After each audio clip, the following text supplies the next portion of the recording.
Well, welcome to the 2016 WRLA Showcase. Thanks for having me.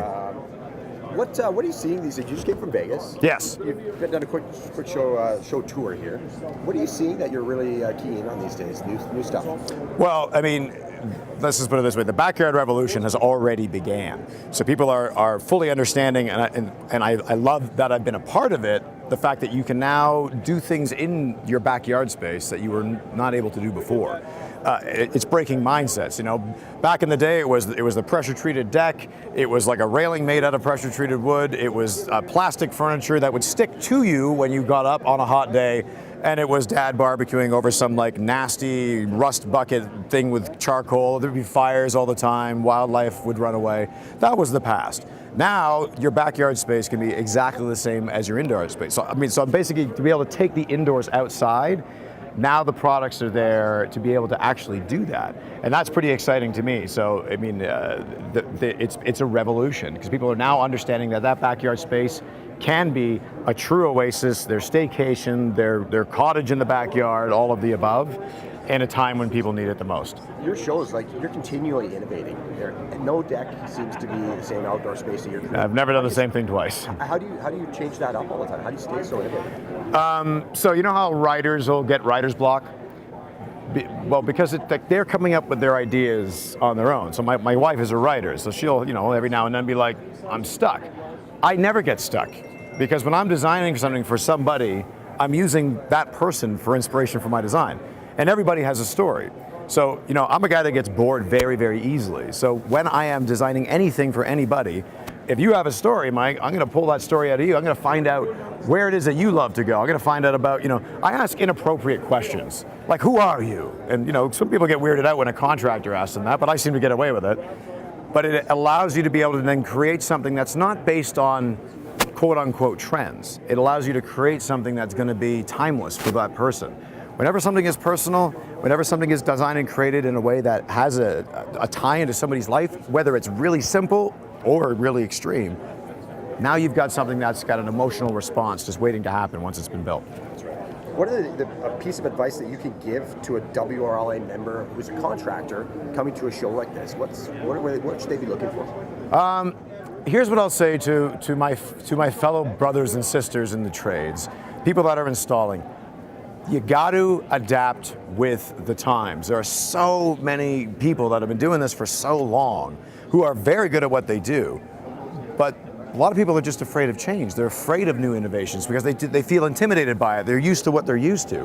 But a lot of times they don't realize you're going to get left behind if you're not adapting to the homeowner and what the homeowner is seeing, or they're going to find it somewhere else. So to be able to understand that it is absolutely worth your while to be able to, like say, come to shows like this, understand what these new products are, understand the way trends are changing, the way people are thinking. That's the most important thing. You have to understand that the way people are thinking about their outdoor space, their indoor space. If you haven't got your finger on the pulse of that, you're going to get left in the dust. It's just going to happen. So I always encourage like people in the trades, people doing what I do, to make sure you study, you learn. But it's not homework. It's fun. I mean, I'm here representing a railing system here with Regal that is like fun. I mean, you're talking about something that is going to allows people to see what the view without feeling like they're standing on a deck, behind like they're in a jail cell, and it lights up at night in a way that just looks like you're on a spaceship. But it doesn't have to. It can work on a log cabin as it can on a skyscraper. That's just cool stuff. And when clients and when customers and homeowners, Joe and Wendy homeowners see that. If you don't know anything about it, if you're not aware about it, they're going to find somebody else. You got to stay up with the times.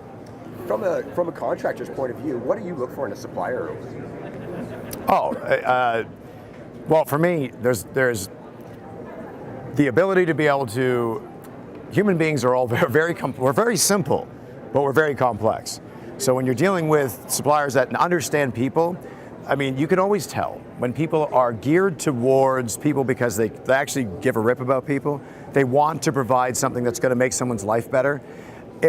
For me, if I'm in any of the companies that I'm involved with, if that isn't at the heartbeat of what they're doing, let's just say I'm a musician first and foremost, so it's about creating emotional response with people. I'm writing music because I want people to hear music. I want them to have an emotional response to it because Actually, I like people. I know it's weird, but I actually like all of you. I think I like hanging out with human beings, you know. But some people are just, they're caught in, they've been doing things a long time, and after a while they kind of are just going through the motions, you know. People know all about going through the motions in our culture. So when you are dealing with people that actually legitimately care, that actually like want to be of service, want to be of help to what you're doing, that's the number one thing. You could have the most amazing products in the world, but if you're a jerk, do I really need to say anything more? You know. Very good. What do you think over your career you've used more of? Concrete, something to hold down the decks, or a hair product? Most people don't realize that before I started switching to helicals, when I was still using concrete, it was the mixture of my hair product in the actual concrete that would keep those whether it was a deck or a house. I mean, they're going to stand far longer than you and I will be alive. Yeah, I can't tell you it's from NASA. It's very special. One final one here. What can you tell somebody that a contractor that doesn't attend a WRLA show or a show like this? Like, what can you tell them? Like, why they should be here? Well, if they don't attend this show, I think. Well, you know how you go to a confession and you just sit there and go, what regrets in life? Things that you just wish you could go back in time, like in a DeLorean, to be able to come and make sure that you are absorbing what everyone else is absorbing. It's like missing the party and then just hanging your head in shame afterwards, months and months on end. Eventually, life will begin again, and you'll have a chance to come the following year. But you miss it once, you miss it twice. You just gotta move to Antarctica. I think we're good there, Paul.